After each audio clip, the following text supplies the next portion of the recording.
Saya dapat duit dari YouTube bulan ini 140 juta tiap bulan, tapi tak pernah saya ambil seperak untuk bayar listrik, untuk beli beras, untuk semua operasional pun.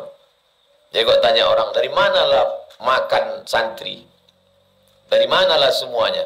Dari YouTube. Dari sejak awal sampai sekarang tak pernah saya ambil seperak haram.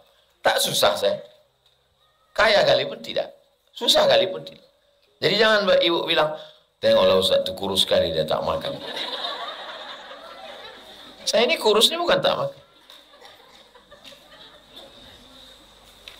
Ada orang bakhil. Mengajar dari mulai pagi jam 6 hari Sabtu.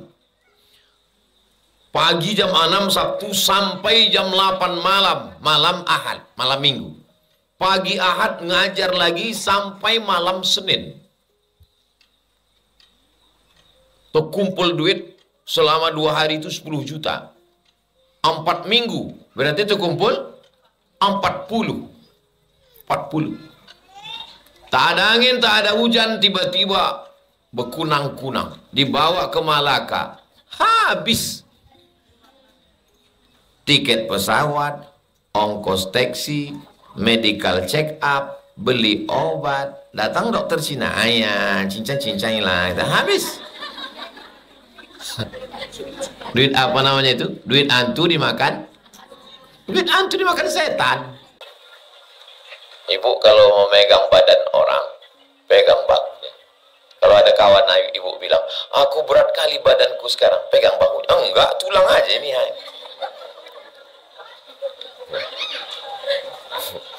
Apa kata Nabi? Mana daging kambing tadi? Kata Aisyah, habis semua ya Rasulullah. Yang tinggal bahunya, maksudnya tinggal tulangnya. Kata Nabi, yang tinggal semuanya.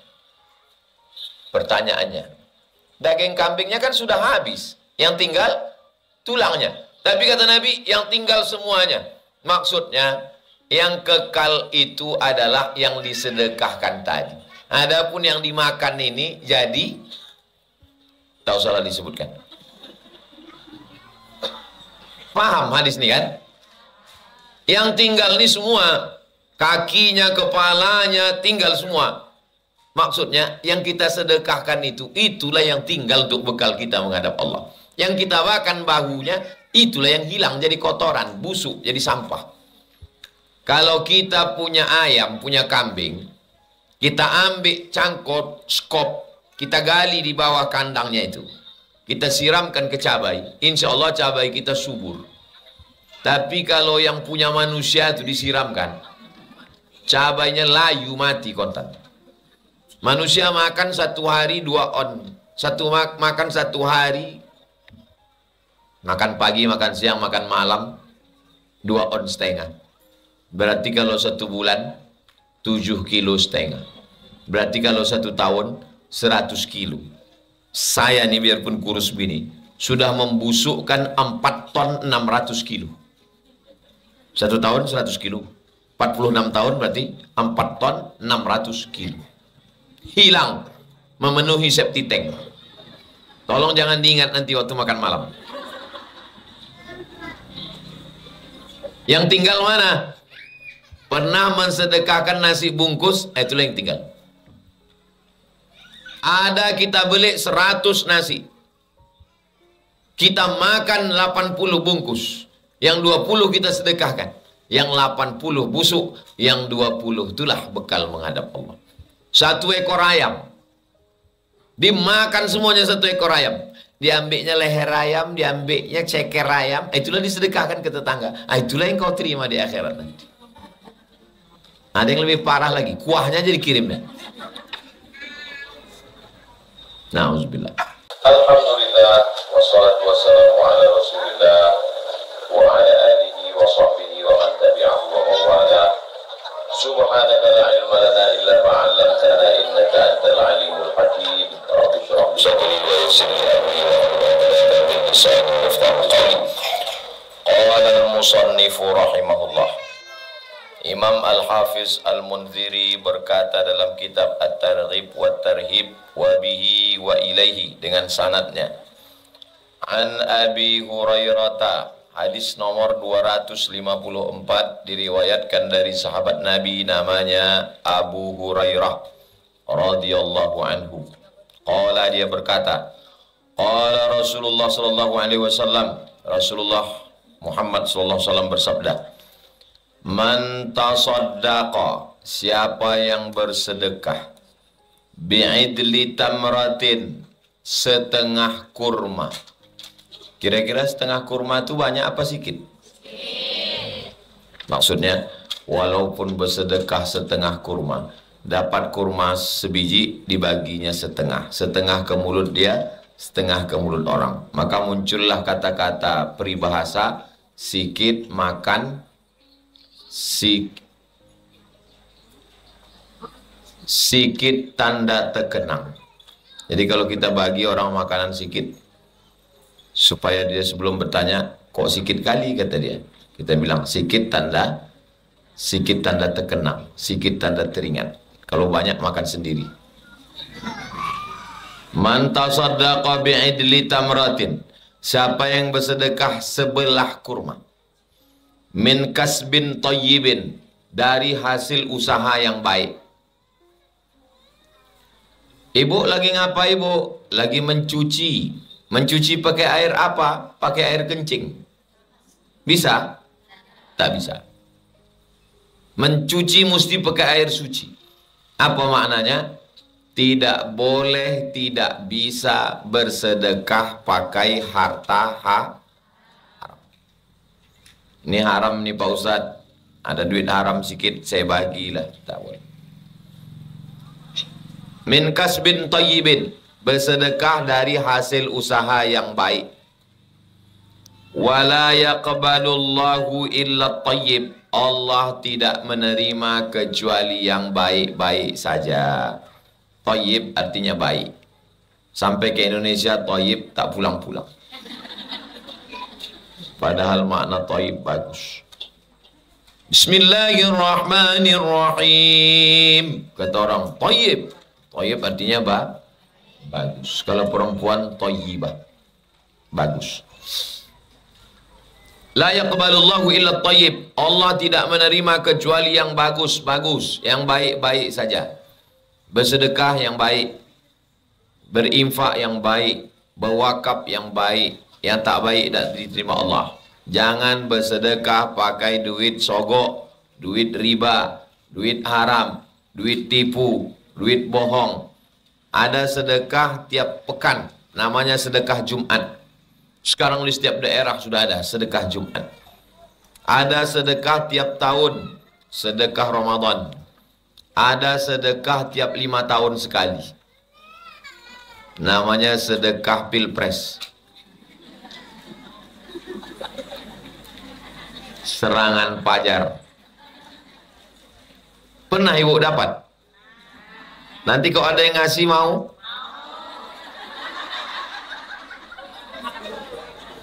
La'ana Rasulullah SAW ar-rashi wal murtashi. Nabi melaknat orang yang menyogok dan menerima sogok. Ambil duitnya, jangan coblos orangnya. Setuju? Setuju. Kalau ada yang menyogok, pilih saya, ambil duit. Kalau dia bilang, ibu hati-hati, ibu udah sumpah ini ya, wallahi, tallahi, billahi, udah bersumpah, jangan takut, puasa aja 3 hari, menembus sumpah. Pilih orang yang amanah, pilih orang yang jujur, pilih orang yang mau dipilih 5. DPRD Kabupaten Kampar, DPRD Provinsi Riau, DPR RI, DPD, Presiden. 5 yang mau dipilih. Waspadalah. Saya tak mau makan duit haram nih Pak Ustadz. Kasih ke Ustadz Somad. Wala yaqbalullahu illa tayyib, Allah tidak menerima kecuali yang baik-baik saja. Ibu doakan mudah-mudahan bapak dikasih rezeki yang baik. Doakan anak-anak ibu ini yang baik-baik dapatnya. Santri-santri Ma'had Az-Zahra ini doakan supaya dapat yang baik-baik. Hafalannya baik, rezekinya baik. Duit yang haram dibelikan semangkok bakso. Masuk ke dalam mulut dikunyah, sebagian jadi keringat, sebagian jadi upil, sebagian jadi tai hidung, sebagian jadi tai telinga, sebagian jadi ketombe, sebagian jadi ciri, sebagian jadi, maaf cakap, kencing, sebagian jadi setetes darah. Dari semangkok bakso itu setetes darah. Setetes darah itu masuk ke jantung. Jantunglah menyemburkan darah. Dari jantung naik ke otak. Dari otak ke mata, dari otak ke telinga. Ayatnya ibu hafal semua. Nasiyatin, kazibatin, khati'ah. Nasiyatin, otak. Kazibatin, pembohong. Khati'atin, pelaku dosa. Yang bohong tuh otak apa mulut? Mulut. Yang memerintahkan mulut? Otak. Yang mencuri itu mulut apa tangan apa kepala? Tangan. Yang memerintahkan tangan? Otak. Mencuri kau, mencuri kau, mencuri kau, mencuri kau. Itulah mengapa kita dilarang mengasih makan anak makan haram. Jadi kalau ditanya orang, yang kau makan itu haram. Apa pula haram? Dari mana asalnya? Makanan haram berubah menjadi setetes darah. Setetes darah dari jantung naik ke otak. Dari otak ke mata. Mata anak mau menengok yang haram saja. Telinga anak mau mendengar yang haram saja. Belajar menghafal Quran tak masuk-masuk. Tapi kalau lagu dangdut masuk. Gara-gara maka, gitulah hebatnya efek makanan. Jangan kasih anak makan haram. Sudah ku sampaikan.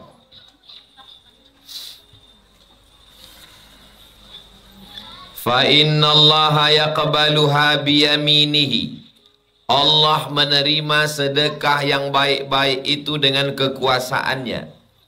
Wa yurabbiyaha li sahibiha, ditumbuh kembangkannya. Jadi kalau kita bersedekah, rezeki kita bertumbuh kembang. Boleh percaya, boleh tidak. Sudah banyak saya menengok, tak ada orang miskin gara-gara sedekah. Orang bersedekah diganti Allah Subhanahu wa ta'ala. Kamathali habbah, satu biji, ambatat sab'a sanabil, tumbuh 7 cabang. Wa fi kulli sumbulatin mi'atu habbah, dari satu cabang tumbuh 100. Satu jadi 700. Wallahu yudha'ifu liman yasha'. Allah melipat gandakan lebih banyak lagi daripada itu. Wallahu wasi'un alim. Allah itu maha luas karunia-Nya. Ajarkan anak-anak kita bersedekah. Mau sholat Jumat bapaknya, kasih ke anak 2000 perak. Nanti kalau lewat kotak nak, kau masukkan. Di lampu merah nampak fakir miskin, kasih anak. Nanti kalau nampak kau orang buta, kasihkan. Cuman kadang lampu merah nih pas pagi kita berangkat lakinya buta. Pas sore pulang bini yang pula buta. Ganti-gantian orang tuh. Jadi ini sindikat kejahatan. Hati-hati juga. Banyak masyarakat ini mengeksploitasi perasaan kita. Pengemis tertangkap punya rumah mewah di kampung. Pengemis ditangkap punya tabungan ratusan juta. Tapi jangan gara-gara itu kita tidak bersedekah. Sedekah. Yang paling bagus sedekah pagi. Pagi-pagi sedekah. Awal pagi kasih sedekah. Kama yurabbiya ahadukum fuluwahu hatta takuna mithlal jabali. Sebagaimana kamu menumbuhkan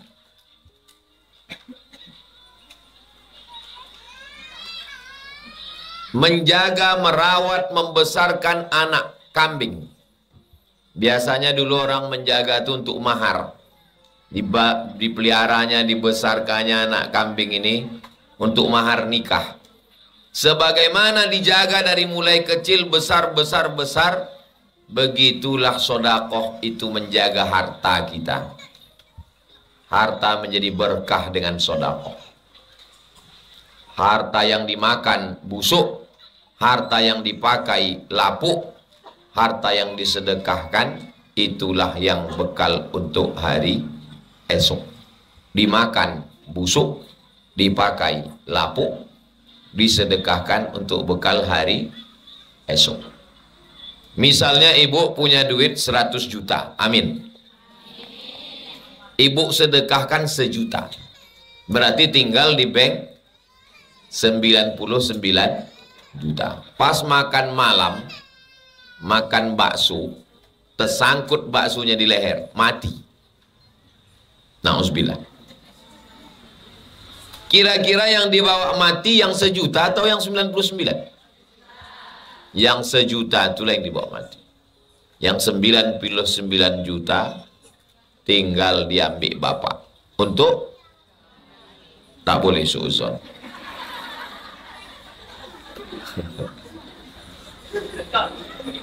Makanya jangan pelit, jangan bakil, jangan medit, jangan kedekut, jangan sampili, jangan apa lagi.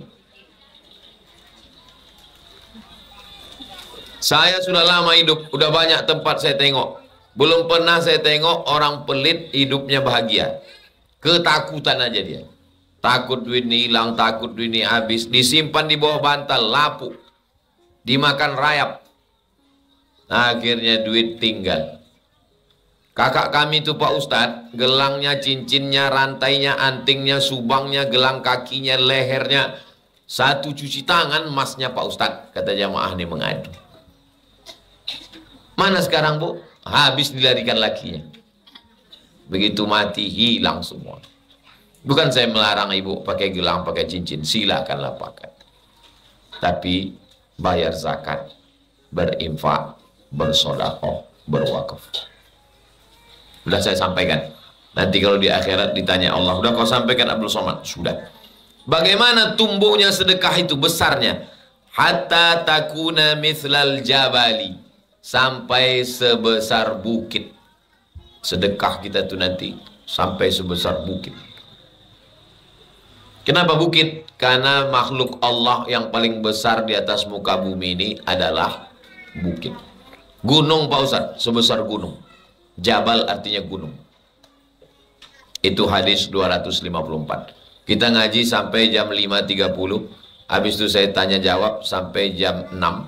Habis jam 6 pulang. Habis itu saya mau berangkat ke Siak.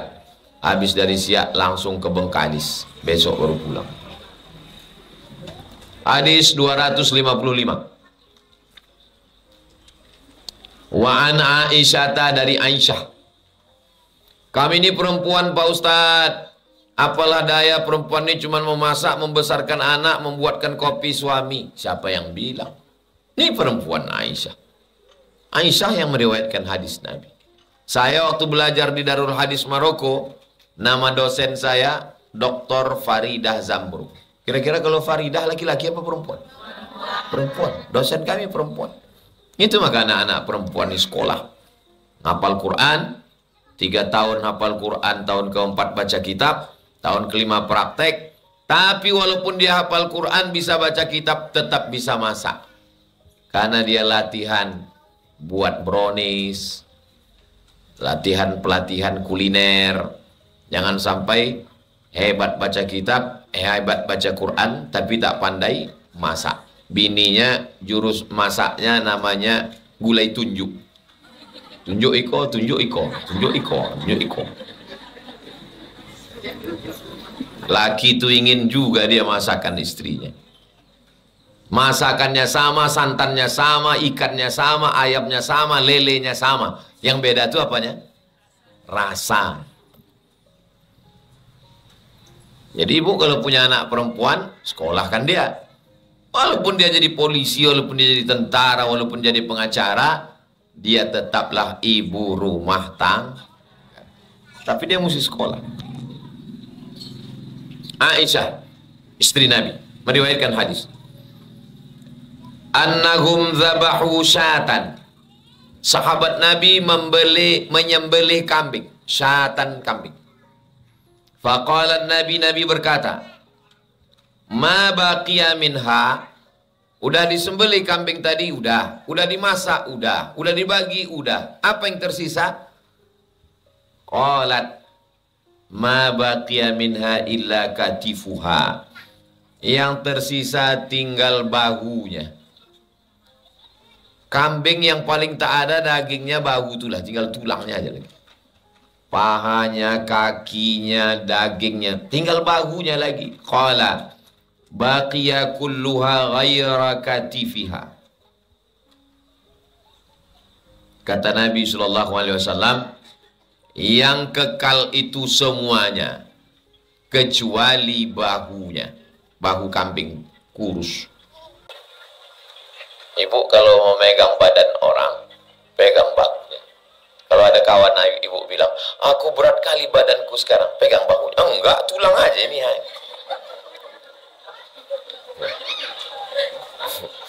Apa kata Nabi? Mana daging kambing tadi? Kata Aisyah, habis semua ya Rasulullah. Yang tinggal bahunya, maksudnya tinggal tulangnya. Kata Nabi, yang tinggal semuanya. Pertanyaannya, daging kambingnya kan sudah habis, yang tinggal tulangnya. Tapi kata Nabi, yang tinggal semuanya. Maksudnya, yang kekal itu adalah yang disedekahkan tadi. Adapun yang dimakan ini jadi, tak usahlah disebutkan. Paham hadis ini kan? Yang tinggal ini semua, kakinya, kepalanya, tinggal semua. Maksudnya, yang kita sedekahkan itu, itulah yang tinggal untuk bekal kita menghadap Allah. Yang kita makan bahunya, itulah yang hilang jadi kotoran, busuk, jadi sampah. Kalau kita punya ayam, punya kambing, kita ambil cangkot, skop, kita gali di bawah kandangnya itu. Kita siramkan ke cabai, insya Allah cabai kita subur. Tapi kalau yang punya manusia itu disiramkan, cabainya layu, mati kontan. Manusia makan satu hari 2 on. Makan satu hari. Makan pagi, makan siang, makan malam. 2,5 on. Berarti kalau 1 bulan 7,5 kilo. Berarti kalau 1 tahun 100 kilo. Saya nih biarpun kurus begini, sudah membusukkan 4 ton 600 kilo. 1 tahun 100 kilo. 46 tahun berarti 4 ton 600 kilo. Hilang, memenuhi septic tank. Tolong jangan diingat nanti waktu makan malam. Yang tinggal mana? Pernah mensedekahkan nasi bungkus, itulah yang tinggal. Ada kita beli 100 nasi, kita makan 80 bungkus, yang 20 kita sedekahkan, yang 80 busuk, yang 20 itulah bekal menghadap Allah. 1 ekor ayam, dimakan semuanya 1 ekor ayam. Diambilnya leher ayam, diambilnya ceker ayam, itulah disedekahkan ke tetangga. Itulah yang kau terima di akhirat nanti. Ada yang lebih parah lagi, kuahnya jadi kirimnya. Nauzubillah. Apa kata Nabi? Baqiya kulluha. Semua kambing tadi kekal kecuali bahunya. Kenapa gitu Rasulullah? Karena yang bahu kita makan itu busuk, yang lain itu kekal. Hadis ini diriwayatkan Imam At-Tirmidzi. Kata dia hasanun sahih. Status hadis ini hasan sahih. Hadis paling tinggi sahih, di bawah sahih hasan. Maknahu, artinya annahum tasaddaqu biha illa katifaha. Mereka mensedekahkan semua kambingnya kecuali bahunya. Yang selain disedekahkannya semuanya. Orang Arab kalau makan seekor kambing itu artinya 10 orang. Makanya ada hadis bunyinya aulim walau bisyatin. Buatlah kenduri walaupun memotong seekor kambing. Arti seekor kambing itu 10 orang. Mohon maaf, 1, 2, 3, 4, 5, 6, 7, 8, 9, 10. Nah, itu seekor kambing. Beda sama kita. Kita kalau 1 ekor kambing itu bisa 1 RW. Karena orang Arab ini makannya ayam. Ayam itu kalau 1 ekor itu dibagi 2. Sebelah. Paling banyak bisa 4. Beda sama tempat kita. Kita seekor ayam tuh hancur. Cuk. Apa namanya? Cincang. Pas mau menyuap kita pun ragu, entah ayam entah kata. Lain bentuknya kita tengok. Jadi tak bisa disamakan antara makan orang Arab sama makan orang kita. Orang tuh makannya banyak. Jadi kalau ada bunyi hadis, kendurilah walaupun hanya menyembelih seekor kambing. Maksudnya undangannya 10 orang. Ustaz kok tahu? Saya lama di Arab. Di Mesir 4 tahun. Di Maroko 2 tahun. Habis itu di Sudan. Nampak saya macam mana orang tuh makan. Nasi piring besar. Kami makan sama anak-anak Indonesia 10. Masih bersisa. Orang tuh berempat aja.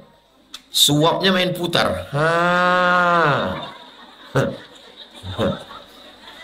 Nah, kita icip-icip makan.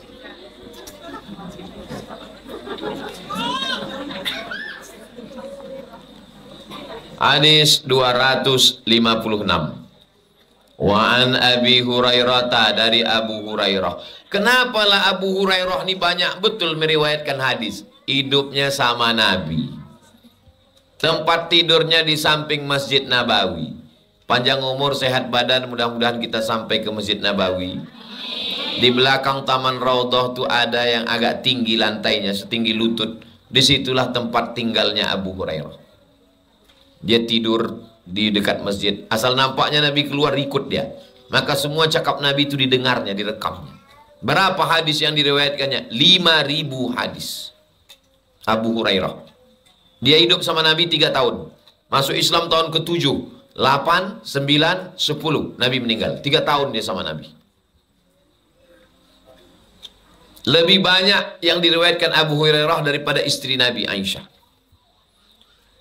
Anna Rasulullah SAW qala, Nabi bersabda, mana qasad sadaqatun min mal. Tidak berkurang harta karena sodakoh. Mana qasad sadaqatun min mal. Tidak berkurang harta karena sodakoh. Ibu dapat duit sebulan 3 juta. Amin. Ibu sedekahkan 1.025.000, 1.025.000, 1.025.000. Berarti 3.075.000. Itu yang wajib zakat. Di samping itu tambah lagi sedekah 75. Ku genapkan ajalah 100. Maka yang 75 wajib zakat. Yang 25 itu namanya sodakoh, bukan solawat. Sodakoh. Ada yang wajib namanya zakat. Ada yang sunat namanya sodakoh. Menurut logika akal berkurang. 3 juta kurangkan 100, berarti 2.900.000. Tapi tengoklah nanti. Tumbuh dia dari tempat yang lain. Tak tahu kita tumbuh. Saya dapat duit dari YouTube bulan ini 140 juta. Tiap bulan. Tapi tak pernah saya ambil seperak. Untuk bayar listrik, untuk beli beras, untuk semua operasional pun. Jadi kok tanya orang, dari manalah makan santri? Dari manalah semuanya? Dari YouTube. Dari sejak awal sampai sekarang tak pernah saya ambil seperak haram. Tak susah saya. Kaya kali pun tidak. Susah kali pun tidak. Jadi jangan ibu bilang, tengoklah Ustaz itu kurus sekali, dia tak makan. Saya ini kurusnya bukan tak makan. Ada orang bakhil. Mengajar dari mulai pagi jam 6 hari Sabtu. Pagi jam 6 Sabtu sampai jam 8 malam. Malam Ahad, malam Minggu. Pagi Ahad ngajar lagi sampai malam Senin. terkumpul duit selama 2 hari itu 10 juta. 4 minggu berarti terkumpul 40. Tak ada angin, tak ada hujan, tiba-tiba berkunang-kunang, dibawa ke Malaka, habis tiket pesawat, ongkos taksi, medical check up, beli obat, datang dokter Cina, ayah, cincang-cincang lah, habis.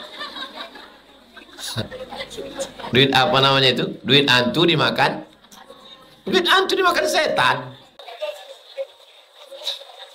Jadi insya Allah, saya masalah sedekah ini bukan teori, saya praktekkan sendiri. Jadi jangan nanti, Ustaz Somad tuh ngomong aja tuh, ceramah aja tuh. Enggak. Makanya waktu saya dipanggil orang pajak, Bapak, menurut perhitungan kami, kalau sebulan 140 juta, 10 bulan berarti sudah 1,4 M. Sudah bertahun-tahun, berarti duit Bapak banyak. Tak ada, kalian ceklah, tak ada duitku. Semuanya habis. Datanglah kalian ke pondok. Habis, tengok pengeluarannya. Tak ada seperak pun tak ada ku ambil. Tidak ada masuk rekening saya, masuk ke yayasan habis.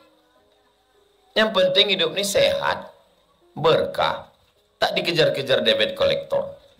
Jangan sampai duit kita banyak, asal terdengar suara sepeda motor, mencret.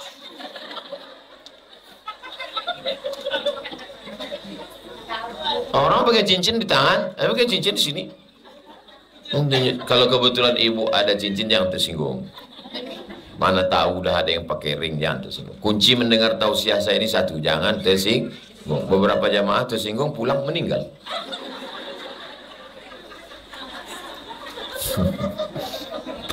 Apa yang mau dicari hidup ini? Jama'a malau wa'addadah. Jamaah mengumpul, addadah menghitung. Kumpul hitung, kumpul hitung, kumpul hitung, kumpul hitung, kumpul hitung. Mati. Nikmati aja hidup nih. Bisa pengajian, sebagiannya untuk acara pengajian Ma'had Az-Zahra, sebagiannya untuk ini, sebagiannya untuk ini. Habis, barokah insya Allah. Kumpul, dikumpul, mati juga. Jadi ceramah ini mencakapkannya mudah, mengamalkannya. Untuk apa Ustaz ceritakan ini? Saya ceritakan ini supaya jangan sampai jamaah itu berpikir, alah, omong doang. Alah, NATO, no action, talking only. Nah, jadi yang saya cakapkan ini saya amalkan. Diamalkan dulu, baru dicakapkan. Jadi kalau saya suruh, sholat tahajud lah, saya bangun malam, saya tahajud. Karena kalau kita suruh orang, sedekahlah, sedekahlah. Alah, Ustaz tuh lewat kotak 2000 perak. Menyipak dia di dalam. Orang pun pas mendengar, saya dengarkan cakap, silat lidah aja itu, kata dia kan. Mana qasad shadaqatun min mal. Harta tidak akan berkurang karena sedekah. Yakinlah, percayalah. Sudah kita buktikan sama-sama. Tak berkurang karena sedekah. Tidak berkurang. Seperak pun tak berkurang. Dunianya dapat, akhiratnya dapat. Rabbana atina fid dunya hasanah wa fil akhirati hasanah. Wa ma zadallahu 'abdan bi'afwin illa 'izzan. Kalau seorang mau memaafkan saudaranya, Allah akan mengangkat derajatnya. Ini berat ini. Yang pertama paling berat itu bersedekah. Yang kedua paling berat lagi sedekah juga. Sedekah apa? Sedekah maaf. Ibu kalau bisa memaafkan orang lain, maka ibu tidak hina. Ibu diangkat derajat. Izzan, diangkat Allah kemuliaan. Ustaz kalau diajak orang, Ustaz maafkan. Tidak, saya polisi kan. Dicoret-coretnya muka saya. Edit-editnya, dipostingnya di FB, Facebook. Saya lapor ke Polda. Kata orang Polda, Pak Ustadz, ini kalau Ustadz udah lapor ke Polda, nanti jadwal Ustadz ceramah terganggu nih. Soalnya Ustadz kami BAP di kantor. Tak masalah. Pergi saya ke Polda. Habis itu sampai ke kantor jaksa pengadilan. Ustadz nanti kalau kami panggil siap datang. Siap datang. Datang saya 2 kali. Yang ngejek itu mencret. Tak datang dia 2 kali. Artinya apa? Masalah maaf perlu, tapi orang sekarang perlu juga dikasih pelajaran. Saya mau mengajarkan supaya ustadz pun jangan kalian gitu kan. Saya pekara. Ceramah saya di Jalan Riau. Selesai ceramah pulang, saya tengok di FB. Ditulisnya di FB statusnya. Anjing menggonggong di masjid kami. Oh, saya tanya pengurus. Di mana rumah dia nih? Itu Ustaz di belakang. Datang saya ke rumahnya. Assalamualaikum. Waalaikumsalam. Ini rumah si Anu. Iya, mana dia? Nggak ada di rumah, Pak. Foto saya depan rumahnya. Oh, habis itu saya kirim ke FB-nya. Hai, saya bilang. Di mana kau? Aku udah di rumah kau nih. Jangan kita diam. Heboh kalau diejek orang. Tapi katanya Pak Ustadz kalau kita diejek orang, dilemparnya kita pakai batu, lempar dia pakai bunga. Dilemparnya ibu pakai batu, lempar pakai bunga. Tapi untuk yang ketiga kali, yakinkan potnya ikut sekalian. Ini anak-anak santri ini jangan diajarkan bodoh. Orang sekarang, kalau dia punya parang, dia mau mencoba cincangnya parang tuh. Ditakikkannya ke kita. Kalau dirasanya kita macam batang pisang, dicincangnya terus kita. Tapi kalau dicobakannya, ting keras, takut dia.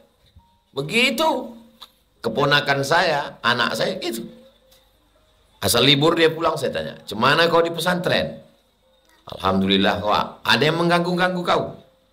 "Tidak, dulu kan banyak potong bakar pokok pisang itu di rumah. Nanti kalau kau diganggunya, ini mukanya, pisang. Kalau dia besar tinggi, sipak di bawah, Anak saya Sami belum bisa diajak lagi bercakap. Hazik gitu aja. Hazik, semana di sekolah? Berapa orang di kelas? Sekian. Ada yang nakal-nakal? Enggak. Kalau nakal, dia pula yang kasihan lah kata dia. Supaya jangan anak kita itu dibully. Jangan dibully. Saya lewat sini. Nampak saya ada satu anak di pondok kayu di belakang tuh sendirian. Dilempar-lempar batu sama 2 orang. Berhenti saya. Saya tengok anak yang 1 orang ini di atas pondok kayu dilempar batu sama yang berdua nih. Turun saya. Kau panggil ayah kau sini. Kau panggil ayah kau sini. Dia aku pijak-pijak batang leher ayah kau sini. Jangan kau ganggu-ganggu lagi dia nih. Saya paling pantang saya menengok anak-anak dibully. Tak boleh dibully. Bangkitkan semangat anak kita. Ini kadang anak ini dibully dia di sekolah, dibully dia di kawan-kawan, ngadu dia ke rumah, mak kata dia, dipukul pula dia. Kemana lagi dia mengadu? Pergi dia ke sungai, Kampar, bunuh diri dia. Ibu lah membangkitkan semangat dia. Bangkitkan. Kalau mengadu dia sama saya, mana kawan kau tadi? Aku campakkan dia ke sarang buaya. Tapi ada masanya kita memberi maaf. Datang orang itu minta maaf. "Maafkan aku Pak Ustadz," katanya. "Kau sudah kumaafkan sebelum datang kemari." Begitu kita maaf. Memangnya kalau kita maaf jatuh derajat kita? Tidak. Apa janji Nabi SAW? Apa kata Nabi? "Wa ma zadallahu 'abdan bi'afwin." Kalau seorang hamba mau memaafkan saudaranya, illa izzan, maka diangkat Allah kemuliaannya. Saya menengok orang mati. Datanglah pejabat Riau ini. Saya berdiri. Disalaminya lah semua orang yang ada di situ. Salam-salam. Pas giliran saya, lewat aja dia. Kata kawan saya yang di sebelah, kawan saya ini baru datang dari Kalimantan. "Man, kok nggak disalaminya?" Tentu saya menjawab membela diri saya. Mungkin dia udah pikun, tak nampaknya aku. Tapi dalam hati saya, sampai hati kali dia nggak bisa. Ini ceritanya dulu nih, belum viral. Baru pulang. Dah, saya pun udah tak ingat, hari berganti, musim berubah, bla bla bla bla bla. Tiba-tiba datang orang nelpon. "Assalamualaikum." Waalaikumsalam. Bisa Ustaz datang ke rumah saya? Siapa ya? Saya si Fulan. Oh, yang dulu tak menyalami saya itu. Teleponnya saya. Datang saya ke rumahnya. Saya tak dendam. Cuman ingat. Datang saya ke rumahnya. Saya berdua aja di rumahnya. Orang kaya, mewah, makanan semua lengkap. Kata dia, ini sengaja saya masakkan untuk menyambut Ustadz yang mulia Abdul Somad. Dalam hati saya, dulu tak kau salami aku.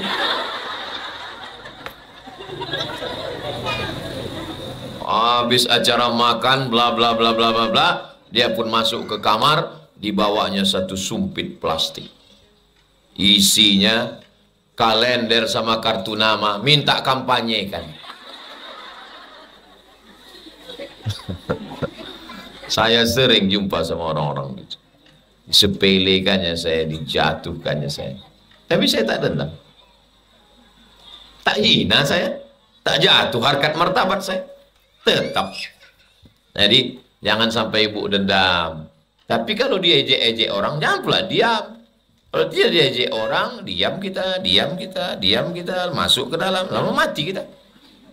Kalau dulu cuma asam urat sama asam lambung, sekarang bertambah lagi asam sulfat.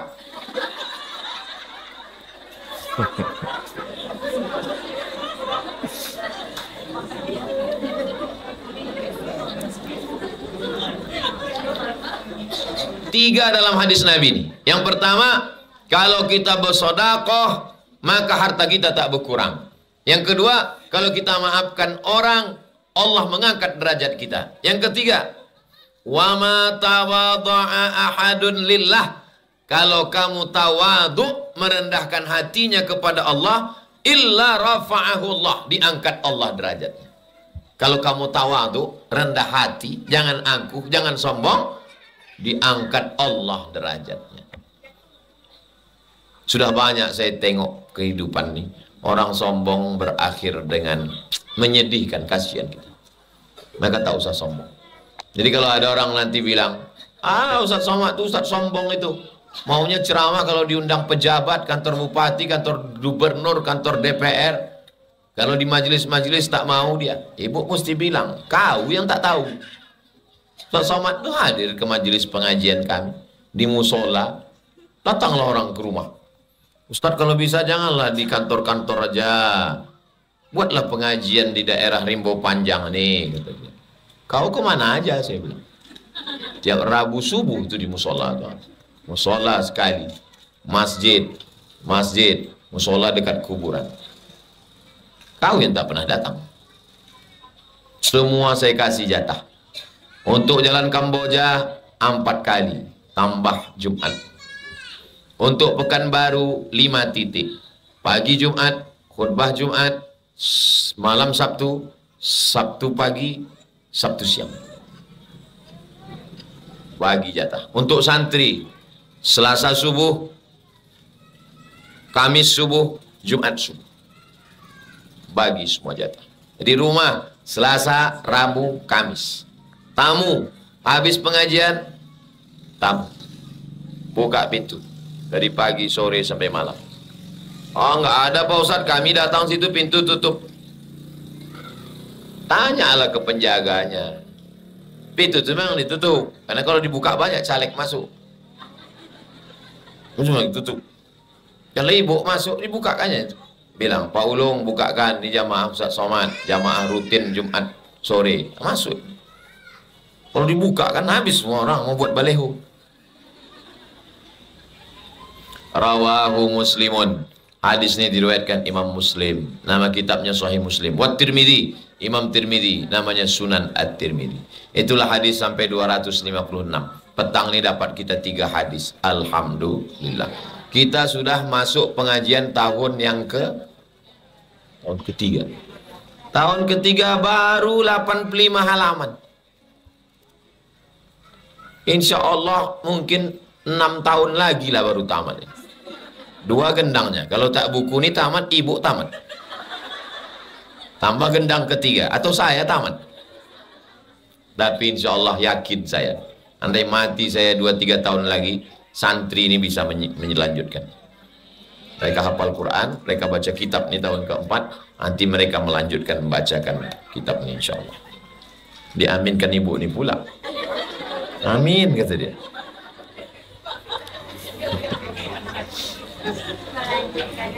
Maksud yang ibu kami aminkan itu melanjutkannya Pak Ustaz. Masalah matinya tak diaminkan pun Ustaz mati juga itu.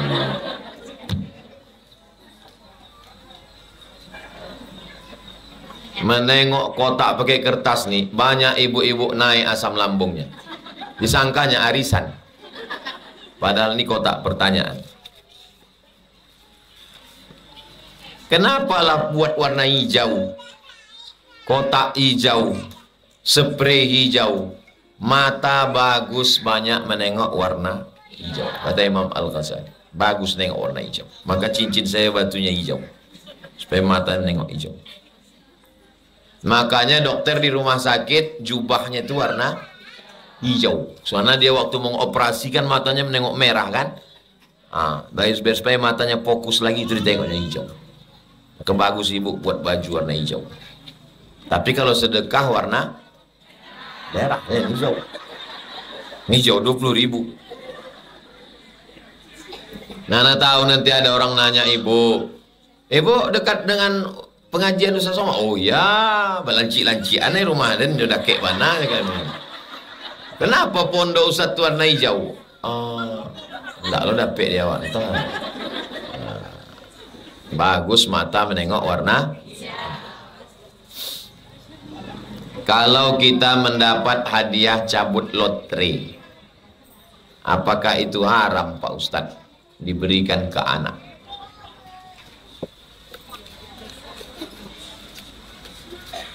Di dalam kotak itu ada 100. Satu orang membeli harganya 10.000. 10.000, 10.000, 10.000, 10.000, 10.000, 10.000. Tapi yang mendapat hanya 3 orang.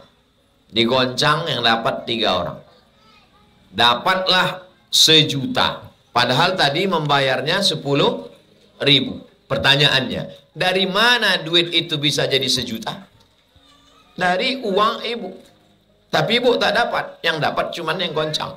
Itulah maka lotre itu namanya judi. Dalam bentuk goncang lotre, dalam bentuk lomba pancing ikan.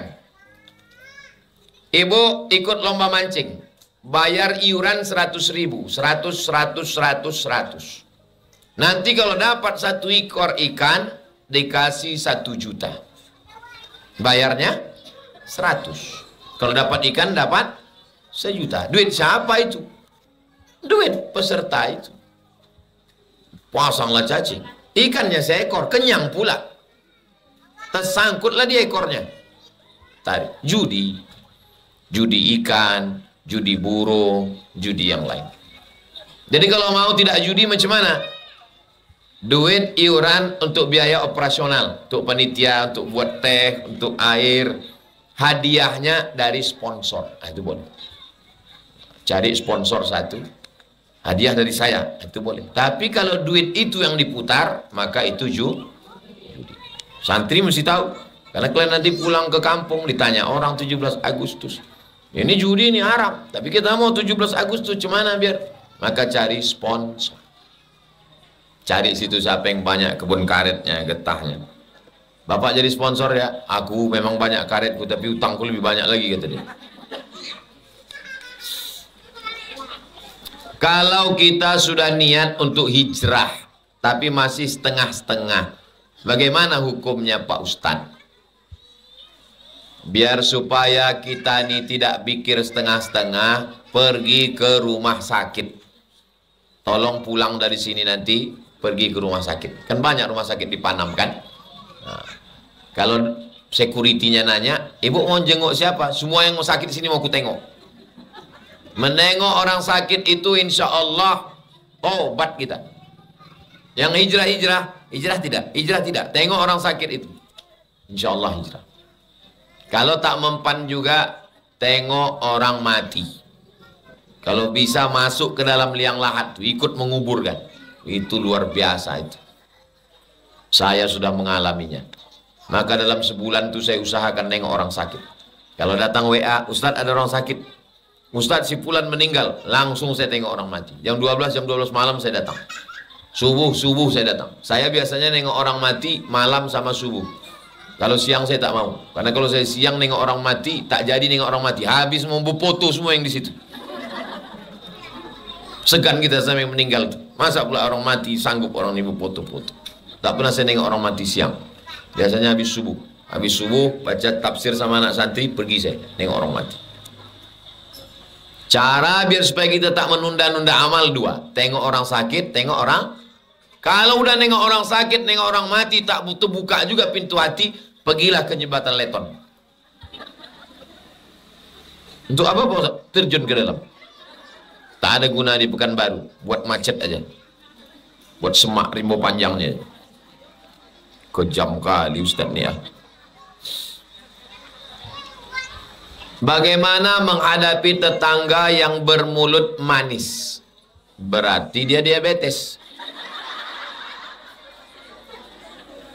Dan bermuka dua. Bermuka dua ini munafik. Lain di muka, lain di belakang, lain di bibir, lain di hati. Di depan kita dia berbicara seakan memuji kita. Di belakang kita dijelekkannya kita sejelek-jeleknya. Hukumnya bagaimana Pak Ustadz? Memakan bangkai saudara. Kalau kita punya kawan, tetangga, sahabat menjelekkan orang lain di depan kita, ingatlah, saat dia di tempat orang lain, kita lah yang dijelekkannya. Pasti itu. Maka saya tak terlalu suka ngobrol panjang lebar sama orang. Kalau jumpa sama orang, apa kabar, apa tujuan?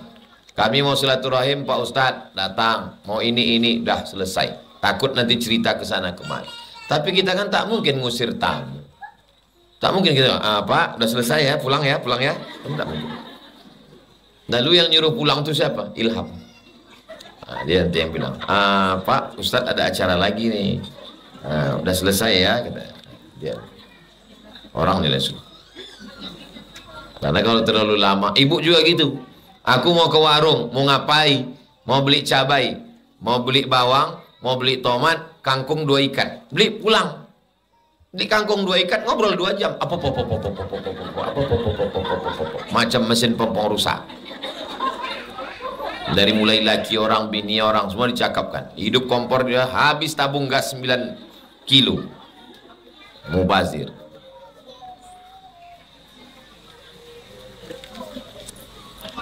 Bagaimana kalau kita seorang istri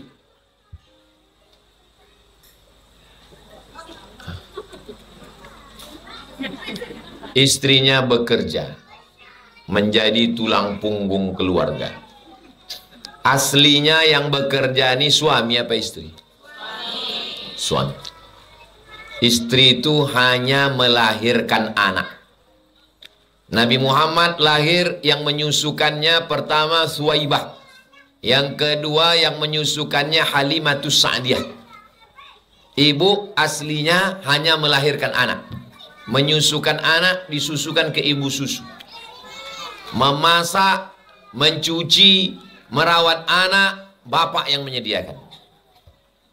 Tapi karena bapak tak mampu, dibilangnya ke ibu, yang aku tak sanggup menyediakan 3 pembantu. Tukang masak, tukang cuci, tukang jaga anak. Jadi tolonglah aku. Ibu pun menjawab, aku tahu bang, kau kan fakir miskin.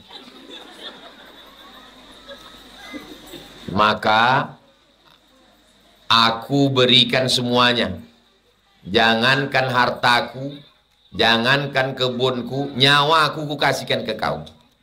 Makanya laki-laki itu mesti dikasih tahu kalau dia tidak tahu. Udahlah dia menyuruh bininya kerja, mencuci lagi, permintaannya macam-macam. Ini nama suaminya Mas Fir namanya. Fir'aun. Mesti dikasih tahu.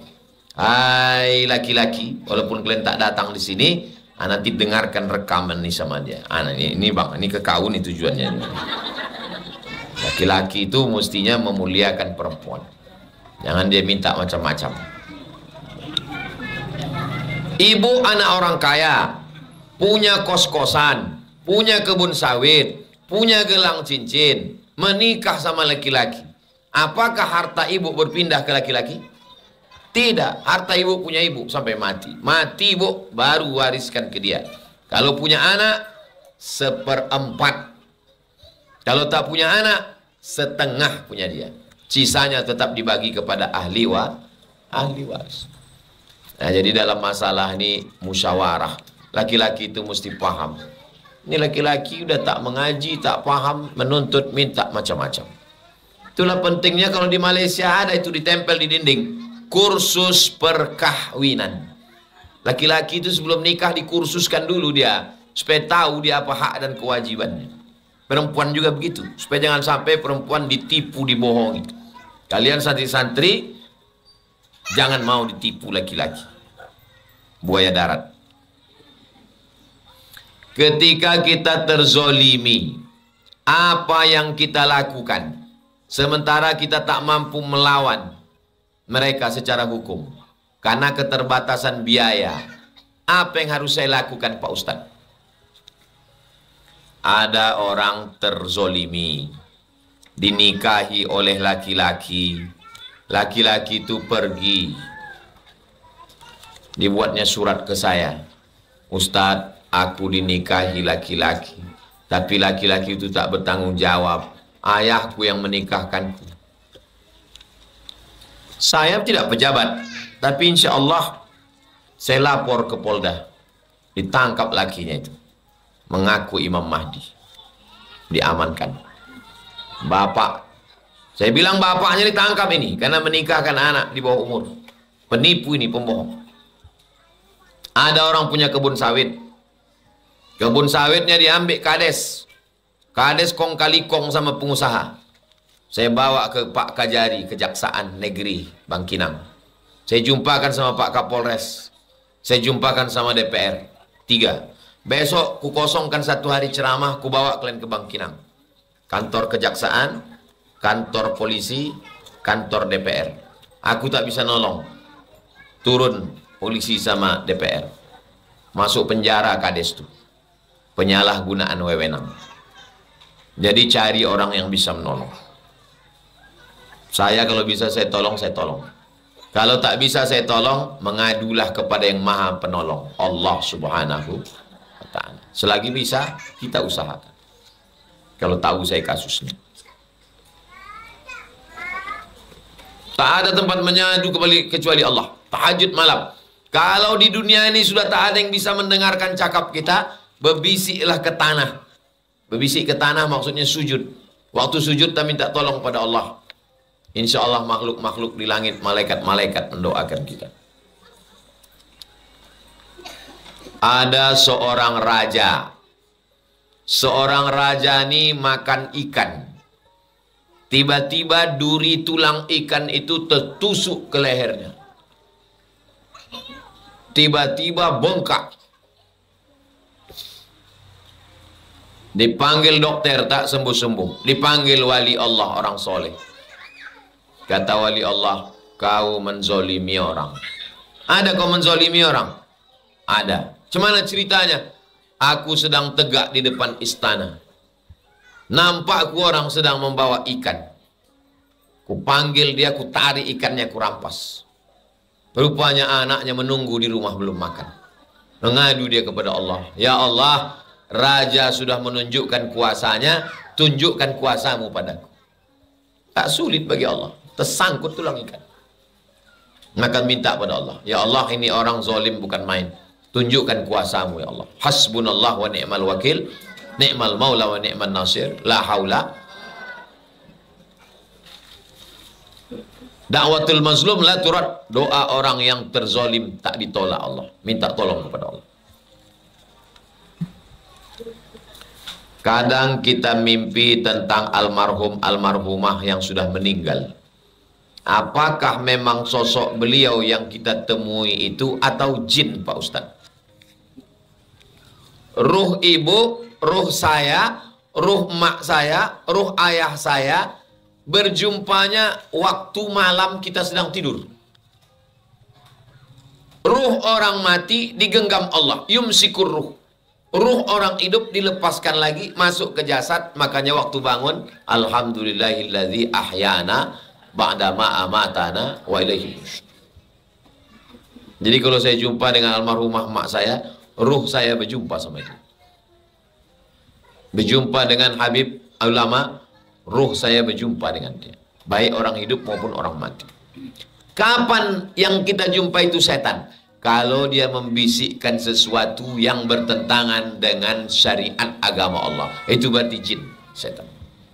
Coba kau buka bantal lakimu. Ada di situ kartu ATM. Setan. Disuruhnya mencuri. Dari mana kita tahu itu perbuatan setan? Karena bertentangan dengan syariat.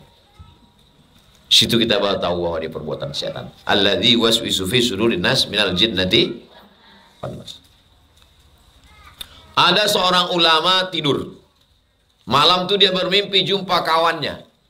Kata kawannya dalam mimpi itu, coba kau datang ke rumahku, tengok di dapurku, ada gentong tanah liat, di dalam tuh ada emas, bayarkan hutang-hutangku. Pertanyaannya, yang dijumpai itu ruhnya atau setan? Ruh. Kisah itu ada dalam kitab Ruh, ditulis oleh Imam Ibnu Qayyim Al-Jauziyah.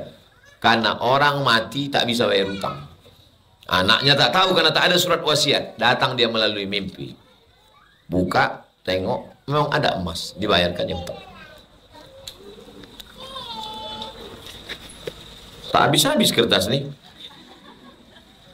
Seandainya kita masuk surga, kita boleh menarik keluarga atau orang terdekat kita. Berapa batas orang yang bisa kita tarik, Pak Ustadz? Tak ada batasan. Apa kriterianya? Kriterianya satu, orang beriman. Orang kafir tak bisa kita tarik. Tetangga kawan kita yang tak Islam kita tarik. Tak bisa. Kenapa? Roaming. Karena beda server. Nah, jadi yang bisa kita tarik orang beriman. Di mana dalil yang Ustaz cakapkan nih? Hadisnya panjang dalam Sahih Bukhari, Sahih Muslim. Ada syafaat ahli Quran. Ini anak-anak penghafal Quran nih, mereka bisa kasih syafaat. Ada syafaat Nabi, ada syafaat malaikat, ada syafaat orang beriman. Ibu orang beriman bisa memberi syafaat. Diperintahkan Allah, cari siapa orang yang mau kau berikan syafaat. Itulah mengapa kita jangan menyepelekan orang. Tak tahu di antara kita ini entah siapa yang memberikan syafaat, entah siapa yang diberi syafaat. Di dunia ini mungkin saya dianggap orang hebat, saya mengajar, saya ustadz. Tapi boleh jadi hati ibu lebih bersih, lebih tulus, lebih ikhlas. Tak boleh underestimate, tak boleh menyepelekan orang. Nampak orang susah, orang tak ganteng, orang tak kaya, kita sepelekan. Boleh jadi hatinya jauh lebih bersih daripada kita. Nampak anak kecil, oh kau belum ada dosa. Nampak orang tua, ibu dosa amal sudah banyak, aku belum tentu seumur. Nampak orang belum Islam, hari ini kau tak Islam, kalau dapat hidayah, kau besok boleh jadi orang muslimah. Tak boleh menyepelekan orang.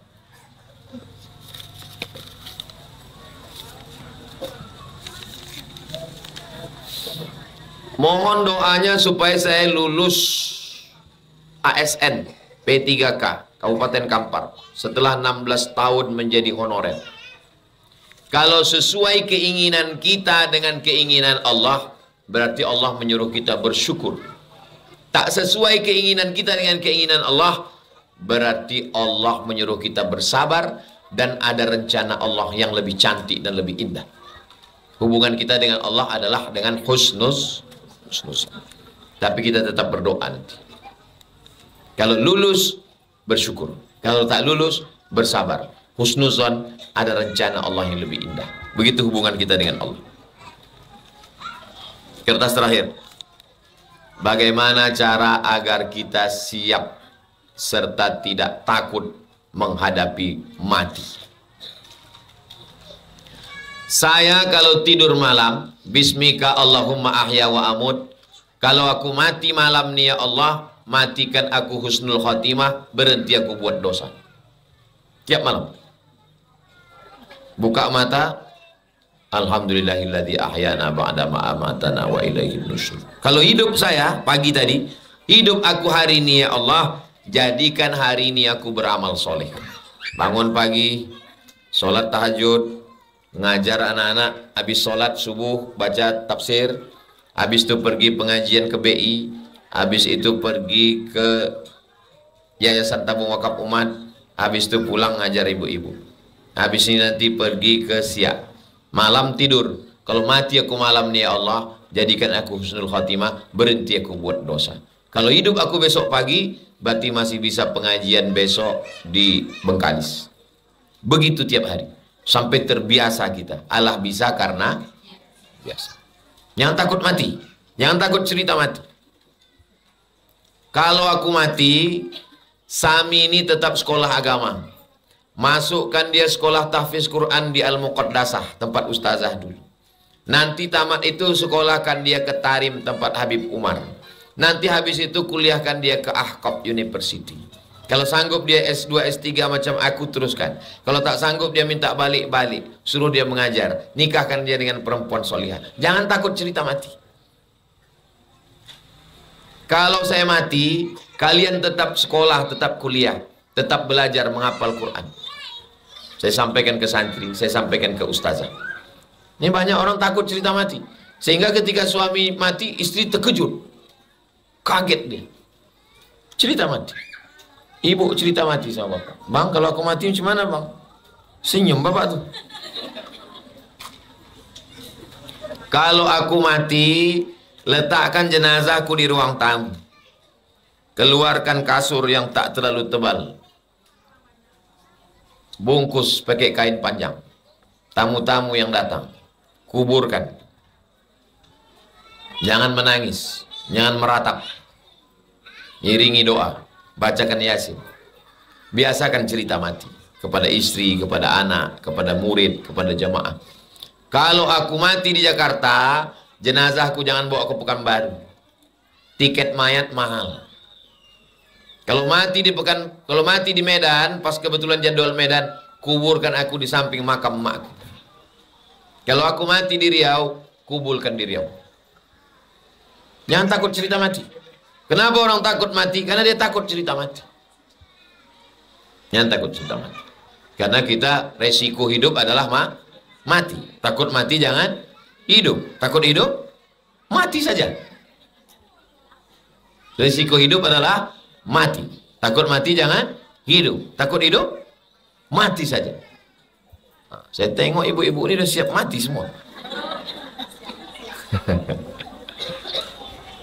Saya setiap naik pesawat, asal sudah duduk saya, Bismillahirrahmanirrahim, sakharan hadza wa ma kunna lahu muqrinin wa inna ila rabbina lamunqalibun.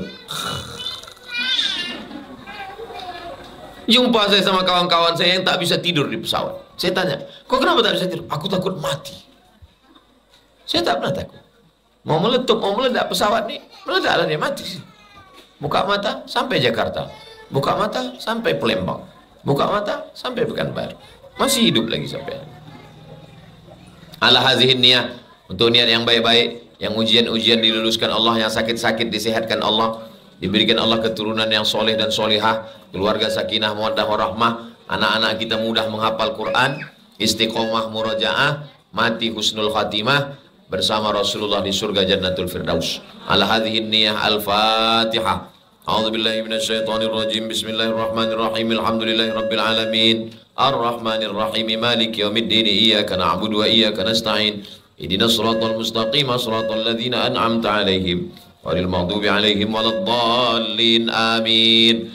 Allahumma inna nas'aluka salamatan fid din wa afiyatan fil jasad wa ziyadatan fil ilm wa barakatan fil rizq wa taubatan qabla al maut wa rahmatan indal maut wa maghfiratan ba'dal maut. Allahumma hawwin alaina fi sakaratil maut wan najata minan nar wal afwa indal hisab. Allahumma najjih abna'ana wa banatina, luluskan jamaah kami, adik-adik kami yang sedang ikut ujian CPNS. Allahumma la sahla illa ma ja'altahu sahla wa anta taj'alul hazana idza syi'ta sahla. Mudahkan segala urusan yang menghafal Quran, urusan yang sedang belajar, urusan pernikahan, urusan segala urusan hidup dunia dan akhirat. Ya Rabbi bil Mustafa balligh maqasidana wa ighfir lana ma madha ya wasi'al karami. Allahumma dafa'na al-ghala wal waba wal fahsya wal riba waz zina. Selamatkan negeri kami dari malapetaka, bencana, riba, zina, narkoba, perbuatan keji dan mungkar. Allahumma anzalis sakinata fi qulubina. Masukkan ketenangan ke dalam hati kami supaya tenang kami beribadah mencari rezeki. Allahumma aftah lana abwabal khair wa abwabal ni'mah wa abwabal barakah. Berikan kami, bukakan pintu-pintu nikmat, pintu-pintu rahmat, pintu-pintu kebaikan. Allahumma akhtim lana bi husnil khatimah wa la takhtim alaina bi su'il khatimah. Rabbana ighfir lana dhunubana wa liwalidayna warhamhuma kama rabbayana shaghira. Rabbana atina fid dunya hasanah wa fil akhirati hasanah wa qina adzabannar. Wa sallallahu ala sayyidina Muhammad wa ala alihi washabbihi wasallam. Walhamdulillahi rabbil alamin. Taqabbalallahu minkum minna wa minkum taqabbal ya karim. Terima kasih segala perhatian. Mohon maaf segala kesilapan dan kekhilafan. Wassalamualaikum warahmatullahi wabarakatuh.